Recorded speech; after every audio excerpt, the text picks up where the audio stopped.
Trabajé toda la noche sin pescar ni un solo pez, hasta que él me miró y cambió las leyes de la naturaleza para siempre. Lo que pasó después me hizo caer de rodillas llorando, porque entendí que no era solo un hombre. El sol apenas comenzaba a asomar por las colinas de Galilea cuando ya llevaba horas despierto, mirando las redes vacías que colgaban como fantasmas en los postes de madera gastada.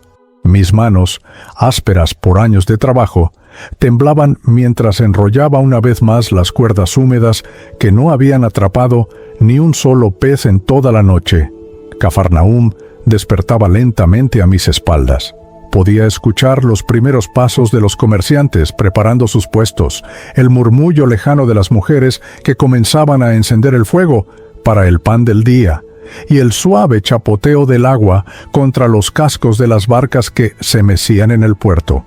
Pero para mí, todo ese sonido familiar se había vuelto un recordatorio constante de mi fracaso. Simón, la voz de Andrés, llegó desde la barca vecina cargada de la misma fatiga que sentía en mis huesos. Mi hermano menor tenía las ojeras marcadas y la barba empapada por el rocío de la madrugada. Sus ojos, normalmente brillantes de esperanza, reflejaban la misma desolación que me carcomía por dentro. ¿Nada?, le pregunté, aunque ya conocía la respuesta. Su silencio fue más elocuente que cualquier palabra. Santiago y Juan, los hijos de Zebedeo, se acercaron remando su barca con movimientos lentos y pesados. Santiago tenía el rostro enrojecido por el esfuerzo y la frustración, mientras que Juan, el más joven de nosotros, intentaba mantener una sonrisa que no llegaba a sus ojos. Zebedeo los seguía en silencio, su barba gris ondeando con la brisa matutina.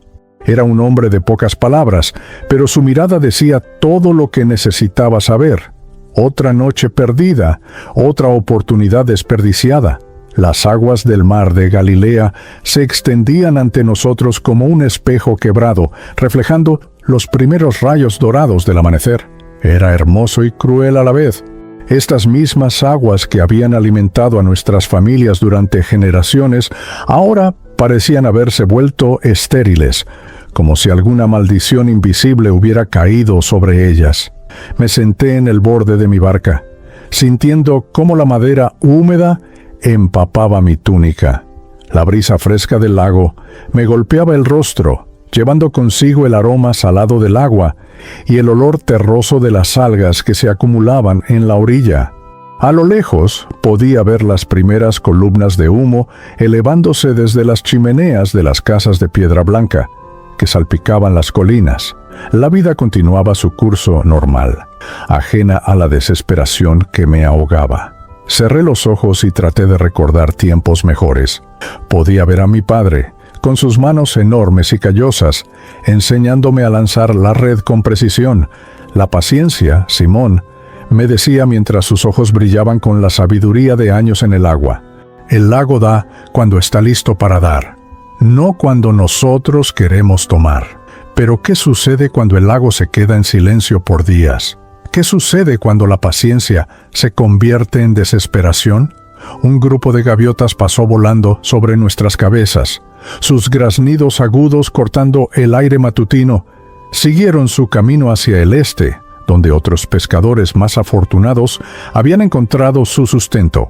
Las observé alejarse con una mezcla de envidia y resignación.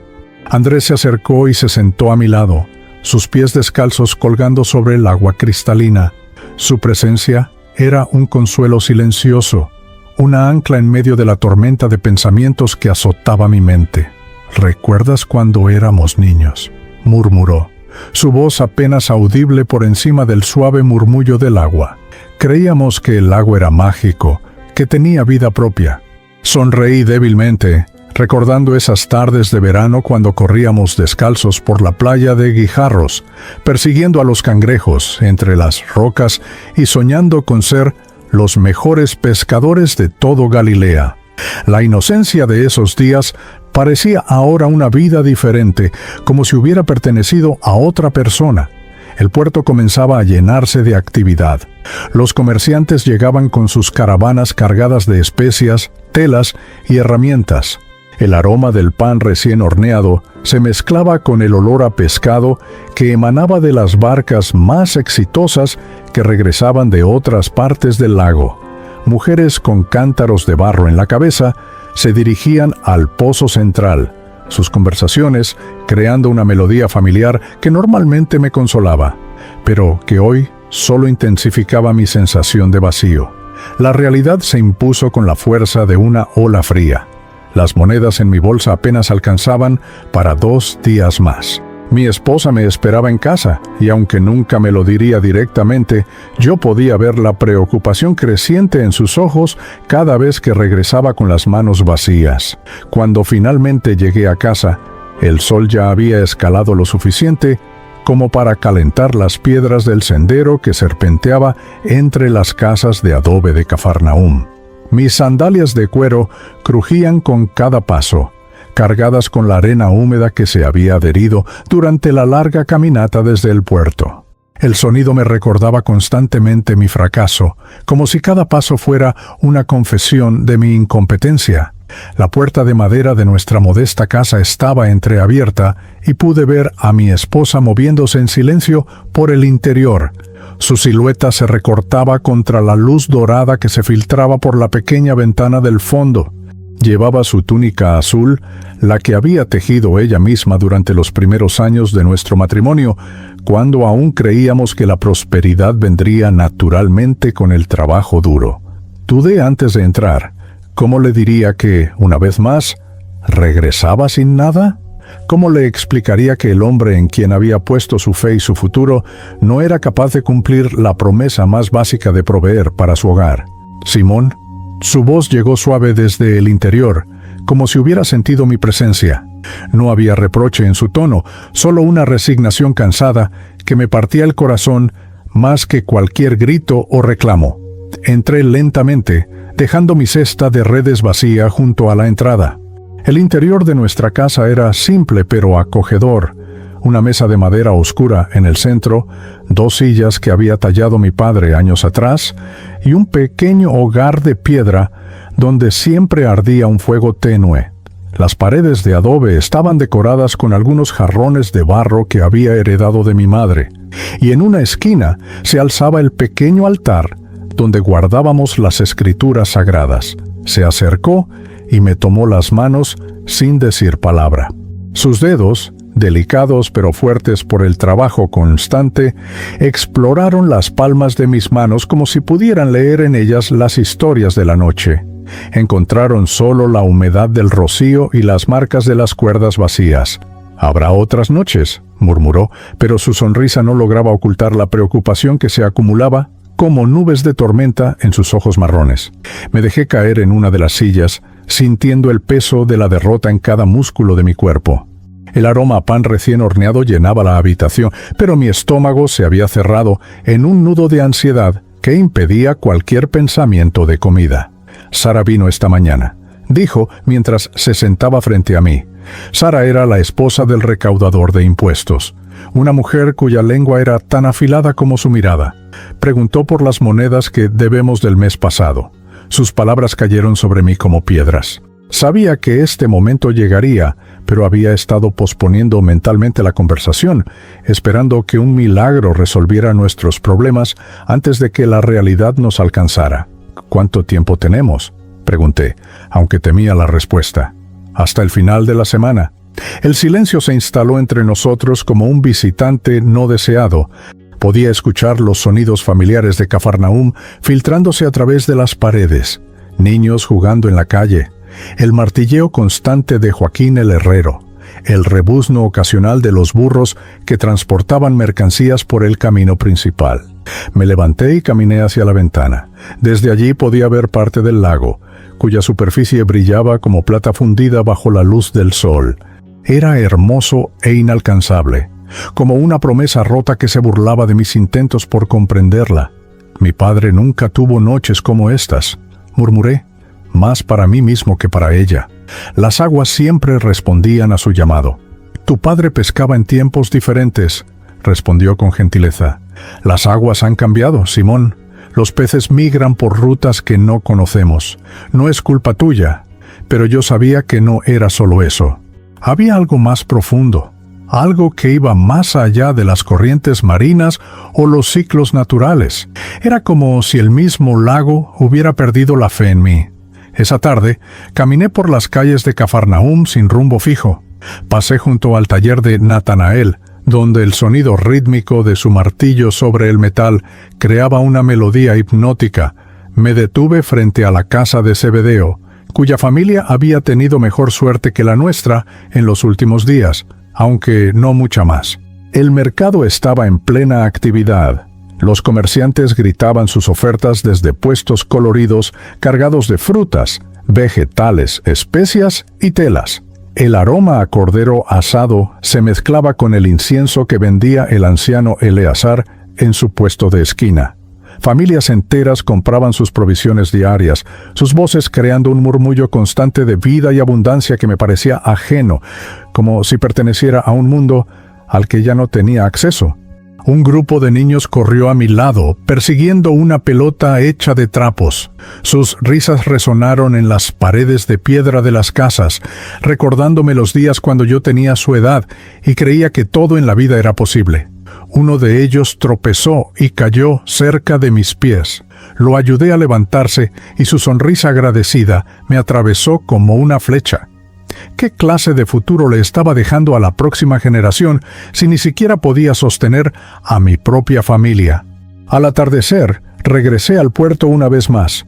Las barcas se mecían suavemente en el agua dorada, preparándose para otra noche de trabajo. Mis compañeros pescadores se reunían en pequeños grupos, discutiendo estrategias, intercambiando historias sobre corrientes y señales del tiempo. Algunos me saludaron con palmadas amistosas en la espalda, otros simplemente asintieron en silenciosa solidaridad.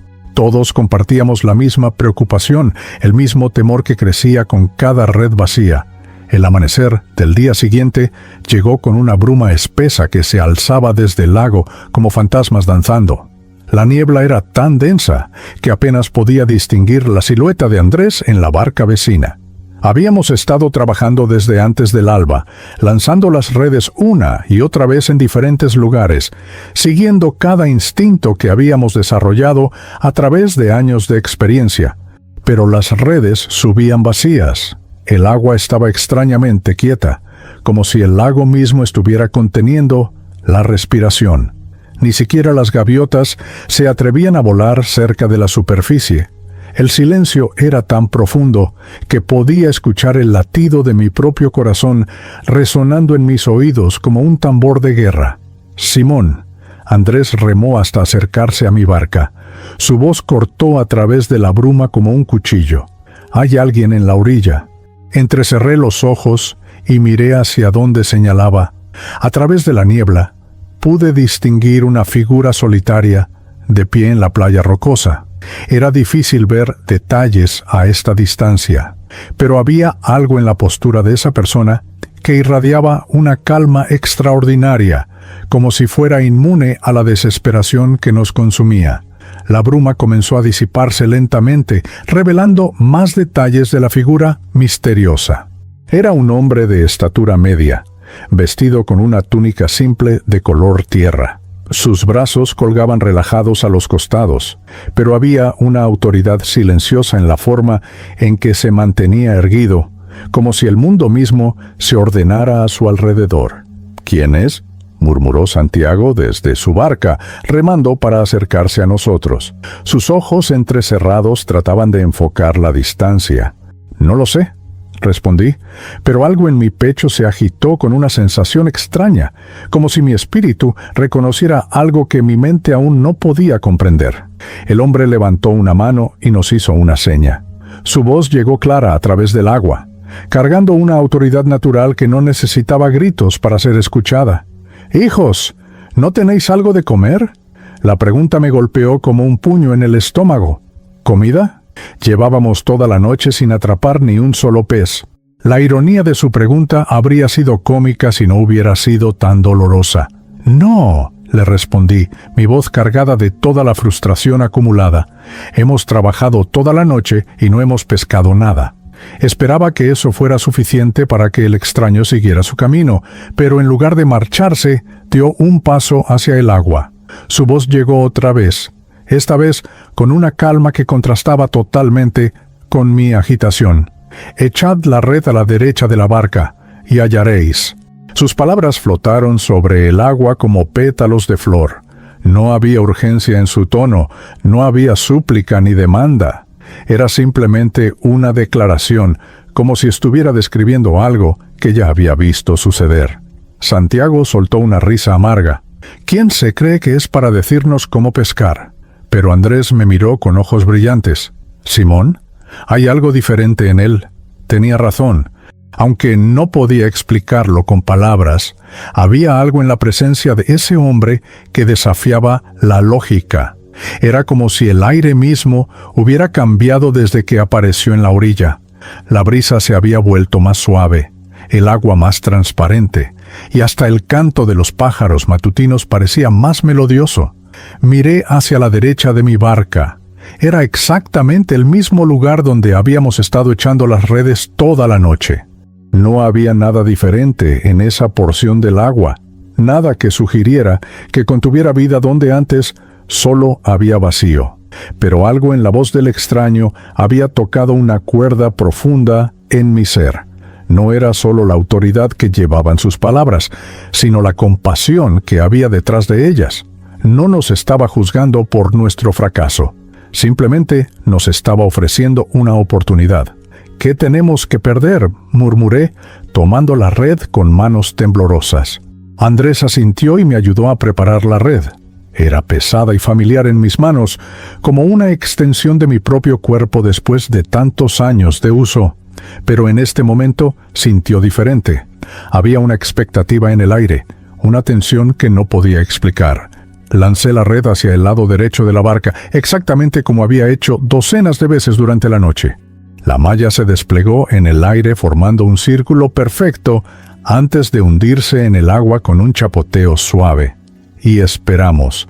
Los segundos se sintieron como horas. Podía escuchar mi propia respiración, entrecortada por la ansiedad, y algo que se parecía peligrosamente a la esperanza.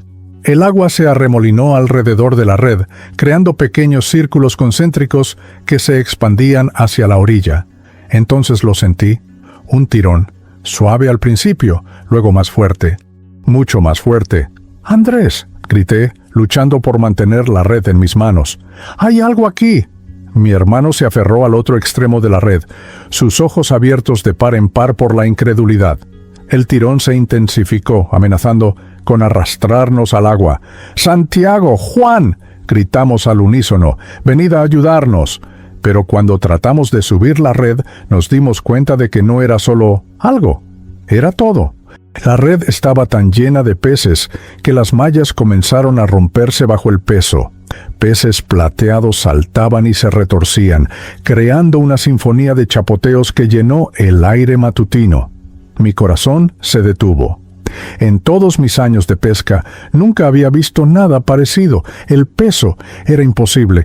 Mis músculos, entrenados por años de trabajo físico intenso, gritaban de dolor mientras luchaba por mantener la red que amenazaba con hundirse completamente. Los peces saltaban como plata líquida en el aire matutino, sus escamas reflejando los primeros rayos del sol que habían logrado atravesar la bruma. «No puede ser», gritó Juan, sus ojos jóvenes abiertos de par en par por la incredulidad. Su barca se acercó rápidamente a la nuestra, cortando el agua con urgencia desesperada. Andrés había perdido toda la compostura. Su cara, normalmente serena y reflexiva, estaba contorsionada por el esfuerzo y la absoluta confusión. Las venas de sus brazos se marcaban mientras tiraba de su extremo de la red, y pude escuchar pequeños gemidos de esfuerzo escapando de su garganta. «¡Santiago!», le grité a través del agua que nos separaba. «¡Trae tu barca más cerca! La red se va a romper». Santiago reaccionó inmediatamente, remando con una fuerza que no sabía que poseía. Su rostro, habitualmente bronceado por el sol, había palidecido hasta un color ceniza. Zebedeo lo siguió, su barca más grande, cortando las aguas con la experiencia de décadas, pero no era suficientemente rápido. Podía sentir las fibras de la red cediendo una por una bajo el peso extraordinario. Cada hilo que se rompía sonaba como un pequeño grito en mis oídos. Era como si la red estuviera siendo torturada por la abundancia. «Se está rompiendo», gritó Andrés, su voz cargada de pánico. No era solo por la pérdida potencial de la pesca, sino por la imposibilidad de lo que estaba sucediendo. Era como si las leyes mismas de la naturaleza hubieran sido suspendidas. De alguna manera, entre todos logramos transferir parte de la carga a las otras barcas. Los peces continuaban saltando, creando un espectáculo que era a la vez hermoso y aterrador.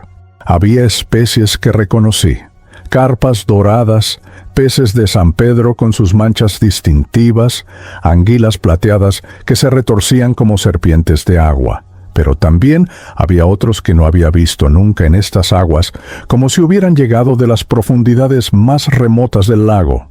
El agua alrededor de nuestras barcas se había vuelto espuma blanca por la actividad frenética. El sonido era ensordecedor, el chapoteo constante, los gritos de incredulidad de mis compañeros, el crujido de la madera de las barcas bajo el peso inusual. «¿Cómo es posible?», murmuró Santiago, su voz apenas audible por encima del caos. Sus manos temblaban mientras ayudaba a meter peces en su barca. «Pesqué estas aguas anoche. No había nada, absolutamente nada. Era cierto, todos lo sabíamos. Habíamos recorrido cada palmo de este sector del lago durante la noche. Habíamos usado las técnicas que nos habían enseñado nuestros padres y que sus padres les habían enseñado a ellos. Conocíamos estos lugares como conocíamos las líneas de nuestras propias manos. Pero ahí estaban los peces, cientos de ellos, tal vez miles. Mis barcas se hundían peligrosamente bajo el peso. El agua comenzó a filtrarse por los bordes, creando pequeñas corrientes que mojaron mis pies descalzos. Era agua fría del lago, pero el contacto me hizo temblar de una manera que no tenía nada que ver con la temperatura. En medio de toda la confusión, mis ojos buscaron instintivamente la orilla. El hombre seguía allí, observando en silencio. No había triunfo en su postura. No había sorpresa. Era como si hubiera estado esperando exactamente esto. Su calma era tan absoluta que contrastaba de manera surreal con el caos que se desarrollaba en el agua. Algo en su quietud me atravesó como una lanza. De repente, todo el peso de lo que estaba sucediendo me golpeó como una ola gigante. Esto no era simplemente buena suerte. No era una coincidencia cósmica. No era el resultado natural de nuestras técnicas de pesca. Esto era imposible. Y la única variable que había cambiado era la presencia de ese hombre en la orilla. Un frío diferente al del agua del lago comenzó a recorrer mi espina dorsal. Era el frío del reconocimiento, del darse cuenta de que estaba en presencia de algo que desafiaba toda comprensión humana. «Simón», la voz de Andrés cortó a través de mis pensamientos como un cuchillo. «Mira sus ojos». Levanté la vista hacia la orilla otra vez, y esta vez nuestras miradas se encontraron directamente. La distancia que nos separaba era de al menos 100 metros, pero fue como si estuviera de pie justo frente a mí. Sus ojos eran profundos, más profundos que las aguas del lago que había conocido toda mi vida. Y en esas profundidades vi algo que me hizo temblar hasta los huesos. Vi conocimiento de mí, de mis luchas, de mis fracasos, de mis miedos más profundos. Pero también vi algo más, compasión infinita. Era como si estuviera mirando directamente a mi alma, viendo todas las grietas y heridas que había tratado de ocultar del mundo, y en lugar de juicio, solo había amor. Las lágrimas comenzaron a brotar sin que pudiera controlarlas. No eran lágrimas de alegría por la pesca milagrosa, aunque eso era parte de ello. Eran lágrimas de reconocimiento, de terror sagrado, de comprensión de que mi vida acababa de cambiar para siempre, porque sabía, con una certeza que iba más allá de la razón, que ese hombre no era simplemente un hombre. Con los peces aún saltando en nuestras barcas sobrecargadas, remé hacia la orilla con una urgencia que no podía explicar. Cada movimiento de los remos parecía llevarse una eternidad, pero al mismo tiempo sentía que el momento se precipitaba hacia algo inevitable, algo que cambiaría todo para siempre. Las barcas de mis compañeros me siguieron, todas luchando por mantenerse a flote bajo el peso de la pesca imposible. Podía escuchar sus voces detrás de mí, todavía llenas de incredulidad y asombro, pero sus palabras se desvanecían en el ruido de mi propio corazón que latía como un tambor de guerra en mis oídos. Cuando la proa de mi barca tocó la arena y las piedras de la orilla, salté al agua sin pensarlo. Mis piernas temblaron al hacer contacto con el lecho rocoso del lago. No era solo por el esfuerzo físico de la pesca, era como si mi cuerpo entero hubiera comenzado a comprender lo que mi mente aún luchaba por aceptar. El hombre estaba a solo unos pasos de mí. Ahora, de cerca, podía ver cada detalle de su rostro. Tenía líneas alrededor de los ojos que hablaban de alguien que había visto mucho, y su barba estaba perfectamente cuidada, aunque simple. Su túnica era de tela común, sin adornos, del tipo que cualquier trabajador de Cafarnaúm podría usar, pero había algo en sus ojos, algo que hacía que todo lo demás se desvaneciera. Era como mirar directamente al cielo nocturno, a esa profundidad infinita que siempre me había hecho sentir pequeño, pero de una manera que me llenaba de asombro en lugar de terror. Hasta ahora, porque en este momento, sintiéndome verdaderamente visto por primera vez en mi vida, el terror sagrado me abrumó completamente. Caí de rodillas en el agua, sin poder controlar el impulso. La arena y las piedras pequeñas se clavaron en mis rodillas a través de la tela empapada de mi túnica, pero el dolor físico no era nada comparado con la agonía de la revelación que se abría en mi pecho como una herida. «Apártate de mí, Señor». Las palabras brotaron de mi garganta como un grito desesperado. Soy un hombre pecador. No podía levantar la vista. No podía soportar seguir mirando esos ojos que veían todo, que conocían cada mentira que había dicho, cada momento de egoísmo, cada vez que había elegido mi propio beneficio sobre el bien de otros. El peso de mi propia naturaleza caída se aplastó sobre mí como una montaña. Las lágrimas cayeron sin control, mezclándose con el agua del lago que me rodeaba las rodillas. Podía escuchar los sonidos de mis compañeros arrastrando sus barcas hacia la orilla, sus voces llenas de asombro mientras discutían lo que acababa de suceder, pero todo eso parecía venir de otro mundo. En este momento, solo existíamos él y yo, el santo y el pecador, el perfecto y el quebrantado. Simón, su voz pronunció mi nombre con una suavidad que me atravesó como miel tibia. No había condenación en su tono, no había la repugnancia que esperaba, solo había conocimiento completo y... ¿amor? Finalmente me atreví a levantar la vista. Había caminado más cerca, y ahora estaba de pie directamente frente a mí. Sus ojos, que habían visto todas mis fallas y debilidades, me miraban con una compasión tan profunda que me hizo llorar aún más fuerte. No tengas miedo. 4 palabras, simples, directas, pronunciadas con una autoridad tan natural que era como si tuviera el derecho inherente de comandar al miedo mismo, y de alguna manera, increíblemente, el terror que me había paralizado comenzó a disolverse. No desapareció completamente, aún estaba ahí, el reconocimiento sagrado de estar en presencia de lo divino, pero se transformó en algo diferente. Se convirtió en reverencia, en asombro, en una humildad que no me aplastaba, sino que me elevaba de alguna manera misteriosa. Desde ahora serás pescador de hombres. Sus palabras flotaron en el aire matutino como una declaración que resapeaba la realidad misma. No era una pregunta, no era una invitación que pudiera rechazar. Era simplemente la verdad sobre lo que mi vida se convertiría, pronunciada por alguien que tenía la autoridad para conocer el futuro con la misma claridad que conocía el pasado. Pescador de hombres. Las palabras resonaron en mi mente como campanas. Toda mi vida había conocido el lago, había conocido los ritmos de los peces, los secretos de las corrientes. Había sido mi identidad, mi propósito, mi sustento. Pero en este momento, todo eso se convirtió en una metáfora de algo infinitamente más grande. Lentamente, me levanté del agua. Mis piernas temblaron, pero no por debilidad. Era como si cada fibra de mi ser estuviera siendo recalibrada, reajustada a una nueva realidad. El mundo se veía diferente ahora. Los colores parecían más vivos, los sonidos más claros, el aire mismo cargado de posibilidades que nunca había imaginado. Andrés se acercó, sus ojos saltando entre el extraño y yo. En su rostro podía ver el mismo reconocimiento comenzando a formarse, la misma comprensión que me había sacudido hasta la médula. «Venid en pos de mí», dijo el hombre, ahora dirigiéndose a todos nosotros. Su voz llevaba una invitación que era imposible de ignorar, una promesa de aventura y propósito que mi alma había estado buscando, sin saberlo, toda mi vida.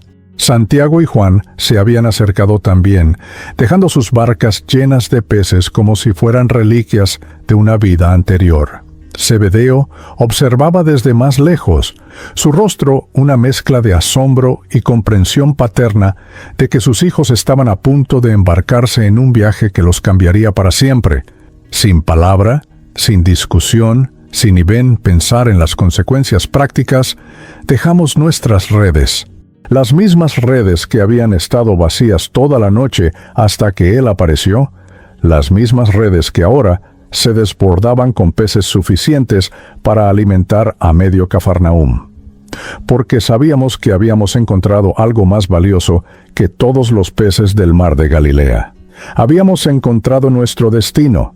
En las aguas del lago, donde había conocido solo el vacío, descubrí que a veces Dios permite que nuestras redes se vacíen para que nuestros corazones se abran a su plenitud. El milagro no fue solo la abundancia de peces, sino el reconocimiento de que aquel que puede llenar las redes vacías, también puede llenar las vidas quebrantadas. Cuando Jesús me miró esa mañana, vi reflejado no solo quién era yo, sino quien estaba destinado a ser. En sus ojos no había condenación para el pescador fracasado, sino visión para el pescador de almas que él sabía que podía llegar a ser. El verdadero milagro de aquella mañana no fue la pesca. Fue la comprensión de que el mismo Dios que gobierna las profundidades del mar también tenía un plan para las profundidades de mi alma. Y cuando dijo, «No tengas miedo», no solo estaba calmando mi terror, estaba declarando el comienzo de la mayor aventura que cualquier hombre podría vivir. A veces, nuestras redes deben vaciarse completamente para que podamos ver que nuestra verdadera pesca está en otros mares, con otras redes, siguiendo a aquel que conoce exactamente dónde se encuentran los tesoros más preciosos.